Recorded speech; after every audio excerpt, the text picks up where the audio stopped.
ত্রিপুরা মধ্যশিক্ষা পর্ষদ পরিচালিত 2025 সালের মাধ্যমিক এবং উচ্চ মাধ্যমিকে যারা কৃতী ছাত্রছাত্রীরা রয়েছে তাদের উজ্জ্বল ভবিষ্যতের লক্ষ্যে তাদেরকে সংবর্ধনা জ্ঞাপন অনুষ্ঠানের আয়োজন করা হচ্ছে এবং তারই অঙ্গ হিসেবে আজ আমাদের শহর আগরতলাতেও লক্ষ্য করা গেছে। শহর আগরতলার টাউন হলে সেখানে আজ কৃতী ছাত্রছাত্রীদের সংবর্ধনা জ্ঞাপন অনুষ্ঠানের আয়োজন করা হয়। উপস্থিত ছিলেন রাজ্যের মুখ্যমন্ত্রী মানিক সাহা।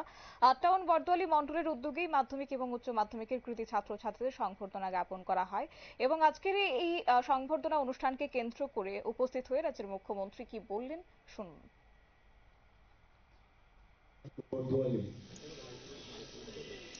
বিধানসভার যারা মাধ্যমিক ও উচ্চ মাধ্যমিক পরীক্ষায় যারা সফল হয়েছেন ছাত্রছাত্রীরা তাদের যে সংবর্ধনা অনুষ্ঠান ৮ নং বরদোয়ালি মণ্ডলের উদ্যোগে, সেই উপলক্ষে আমাদের মাঝে উপস্থিত আছেন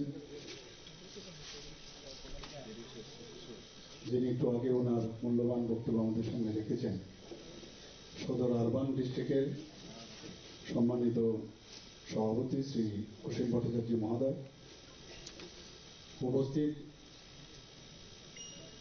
এই মণ্ডলের সম্মানিত সভাপতি শ্রী শ্যামল কুমার দেব মহোদয়, উনি ওনার স্বাগত ভাষণ আমাদের সামনে রেখেছেন।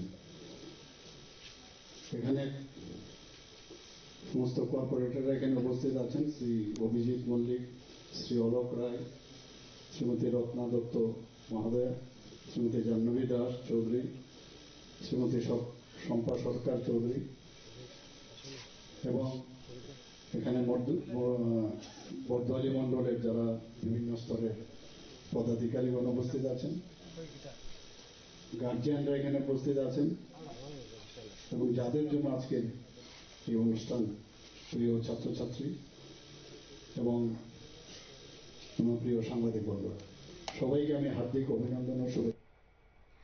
মুখ্যমন্ত্রীর বক্তব্য আপনারা শুনলেন এবং মূল লক্ষ্য হচ্ছে ছাত্রছাত্রীদের পড়াশোনার প্রতি আগ্রহ বাড়ানো, আর সেই লক্ষ্যকে সামনে রেখেই আজ টাউন হলের এই বিশেষ অনুষ্ঠানে মুখ্যমন্ত্রী উপস্থিত ছিলেন। একই সঙ্গে শুরুতে প্রদীপ প্রজ্বলনের মধ্য দিয়ে অনুষ্ঠানের সূচনা করেন মুখ্যমন্ত্রী এবং তারপর কৃতী ছাত্রছাত্রীদের হাতে স্বয়ং তিনি এই সংবর্ধনা স্মারক তুলে দেন।